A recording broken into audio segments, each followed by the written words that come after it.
আমরা চ্যালেঞ্জ করতেছি, বাংলাদেশের প্রতিটি ঘর থেকে তাদেরকে প্রতিরোধ করা হবে।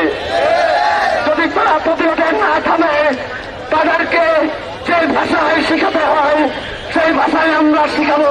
৭১-এ শিখিয়েছি, ৯০-তে শিখিয়েছি, জুলাইতে তা মনে হয় বেঁচে গিয়েছে, তারা ভাবতেছে। কিন্তু সেই কারণেই তারা ছাত্রলীগের বিচার চাইতেছে না। ছাত্রলীগের বিচার হবে এবং তাদের কূটকৌশল জনগণের সামনে বেরিয়ে আসবে।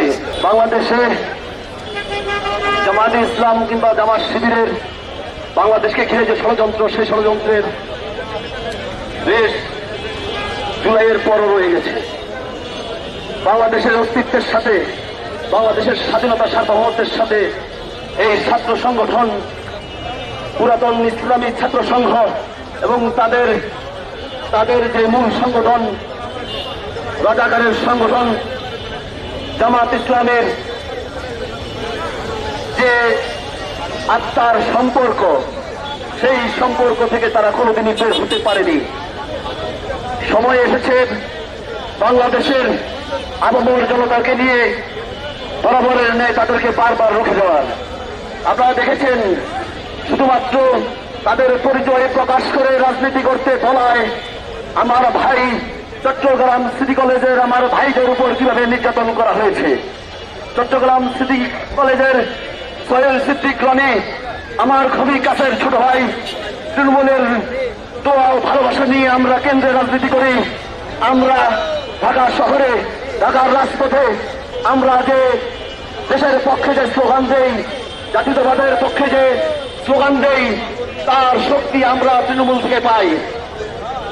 আমি মনে করি শিবির বিগত ৫ আগস্টের পূর্বে, বিগত ৫টা আগস্টের পূর্বে ছাত্রলীগের ভিতরে গুপ্ত রাজনীতির শাখা বিস্তার করে গণভবন এবং গেস্টরুমে সবচেয়ে আগ্রাসী ভূমিকা রেখেছে।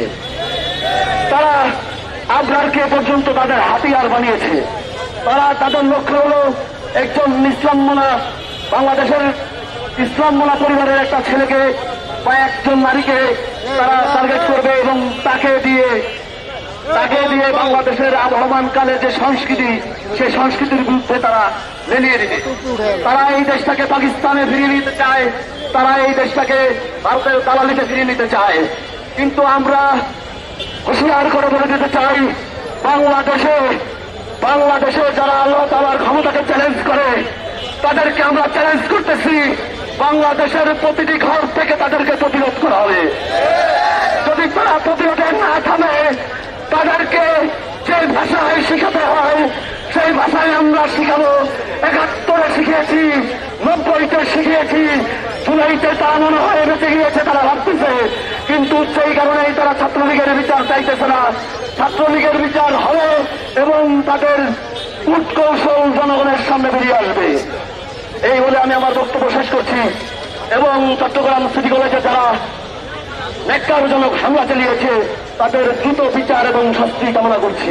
আমি আরো একটা কথা বলতে চাই, ৭ আগস্টের পরে এবং বিগত দুটি সরকার আমলে যুব সমাজ এবং বিভিন্ন ক্ষেত্রে আইন শৃঙ্খলা পরিস্থিতির অবনতি এবং যুব সমাজ ধ্বংসের জন্য যে সকল জিনিসপত্র আপনার মানে যুব সমাজ কি করতো, আমরা ছোটবেলায় কি করতাম ভাই, আমি একটু বক্তব্য আমার ভাষায় বলি।